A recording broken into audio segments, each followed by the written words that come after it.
Not very many people have come on cooking shows like MasterChef and Dessert Masters, making great impressions every single time, especially not with a stern judge like Ramsey on the show. But you can even say that this guy was just too good at what he did. In fact, maybe he was born to be the dessert god, and even Ramsey couldn't agree more. However, with such great talent and a bright future, why did Reynold Poernomo, famously known as the Dessert King, fall off the career ladder? A passion and burning desire for culinary. Reynold was a contestant on MasterChef Australia Season 7 and 12, and also in Dessert Masters Season 1. In MasterChef Australia, he placed 4th on Season 7 and 3rd on Season 12, and was the runner-up of Dessert Masters Season 1. But if he was so good that he was instantly seen as the star chef, and no judge ever faulted any of his dishes, then why did he never win? I bet you want to know too. Let's talk about the man, Reynold Poernomo, and learn about his story from grass to grace. Or do we say from grace to grass?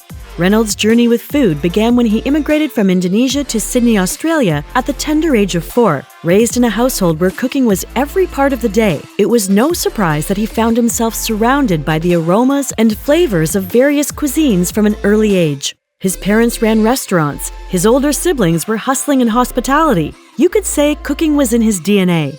But it wasn't until Reynold hit 14 that things really started sizzling. That's when he discovered his love for cooking. What began as a fun little hobby soon snowballed into a full-blown obsession. Suddenly, every spare moment was spent in the kitchen, experimenting with flavors and techniques. He delved into the intricacies of cooking, fueled by curiosity and an unyielding desire to create. From digesting high-end cookbooks to devouring cooking tutorials, he absorbed knowledge like a hungry lion, honing his skills with each experiment. There was no need for a culinary school for this guy. Reynold was all about the DIY approach. Pots, pans, and a whole lot of passion were all he needed to embark on a journey of self-discovery through food. And let me tell you, watching him whip up dishes from scratch was like witnessing a culinary artist at work. But the story gets even better. The road to fame and shame.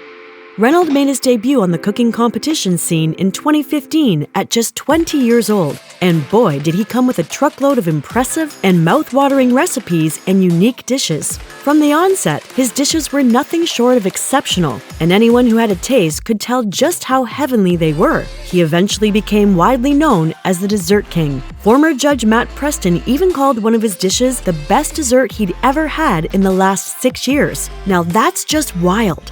Can you believe Preston brought Reynold's mom into the audition room just to show off the plate they licked clean after tasting Reynold's first dish on the show? And the tears started flowing when he handed Reynold a top 24 apron. It was such a heartfelt moment. However, soon enough, the season came to an end. And who did he expect to come out on top? Reynold, right?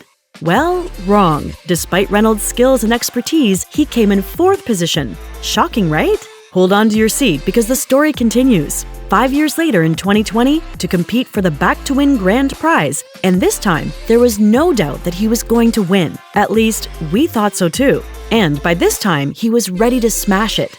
And he once again proved why he's a force to be reckoned with in the dessert world. His dish called White Noise, which became widely popular, not only impressed the judges, but even Gordon Ramsay was caught in its spell. It is so elegant to the eye, it's so technical. It's almost like being in a science lab. It looks breathtaking. It makes you want to dive into the bowl. It's very rare we see a dessert looking so beautiful so early on in this competition. Thank you.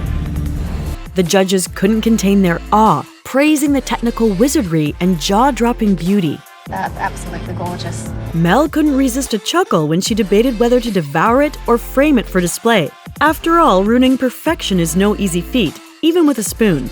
And talking about his mouth-watering desserts, Reynold kind of took it a little bit too far when naming his dishes. I'm talking about some pretty weird names and something you'd not expect to find on a dessert menu. The likes of the Forbidden Fruit, Harry Potter-inspired Snitch, yeah, you heard that right, and Alice in Wonderland-inspired Down the Rabbit Hole. I know, right? Sounds awkward. But again, in the end, the fans' favorite Reynold was not announced the winner. In fact, he was eliminated from the show before the grand finale. He got the boot in a tense semi-final. His fellow contestants Amelia Jackson and Laura Sherrod nailed a tricky toffee apple recipe from Chef Martin Ben, while Poernomo's caramel turned out too sugary. Plus, his apple, made by reshaping apple shavings coated in toffee, ended up too tiny. Ouch! It was such a sad ending that even had him in tears. He said he'd never had an easy life as an immigrant, and somehow, no matter how hard his family worked, something always seemed to knock them down. This time, Reynold was totally done with being the bridesmaid of reality TV. He told Yahoo Lifestyle he wasn't even thinking about coming back for another shot at the crown. He had had it with always being stuck in the same position. He was like, no way am I doing that again. It's time to find a place where I'm really appreciated. It was time to move on to bigger and better things, you know? It wasn't the end of the road, but the start of something new. He thought about heading overseas, maybe trying for Michelin stars, or even dipping his toes into the entertainment industry, somewhere in Asia or maybe the States. And get this, he had actually turned down the producers a bunch of times before agreeing to come back. Sadly, that ended in quite a fall from the expected. Quitting TV and achieving even greater success. Winning MasterChef Australia was one dream Reynold worked hard for and hoped to win, but because he failed to see that dream into reality doesn't mean that he failed at everything else. In fact, he was doing pretty well for himself and his family even before the Back to Win competitions. Back in 2016, Reynold, his mom Ike, and his brothers Reynold and Reynold Poernomo got together and launched Koi Dessert Bar, which literally stands for Kids of Ike. The restaurant served top-notch handcrafted sweets and pastries. Fast forward a bit, and Koi Dessert Bar became the spot in Sydney, drawing in fans from all over the place. And it didn't stop there. Their name started making waves globally. Then, in 2017, they decided to kick things up a notch and opened Koi Dessert Kitchen. This was their powerhouse kitchen, where they cranked out all their delicious creations for the dessert bar and beyond. So, Reynold's been in the game, teaming up with big local and international names since back in 2016, and he's even graced the stage at TEDx as a guest speaker. Oh, and let's not forget about his serious pastry skills. He made it as a finalist for Best Pastry Chef in the Go and Mio 2017 lineup. Plus, he snagged a spot on the Forbes Asia 30 Under 30 list that same year. Talk about making waves. That's not all. After his time on MasterChef, the Dessert King has been up to all sorts of cool stuff. Besides Koi, he's written a book called The Dessert Game, and even has his own YouTube channel now. And you know what's refreshing? He's totally cool with making mistakes there. It's like he's showing us that becoming a pro chef like him isn't some impossible dream. Maybe it's not as far-fetched as we think. There's more. So, guess what? Reynold Poernomo recently opened up a brand spanking new Koi Dessert Bar in Chippendale.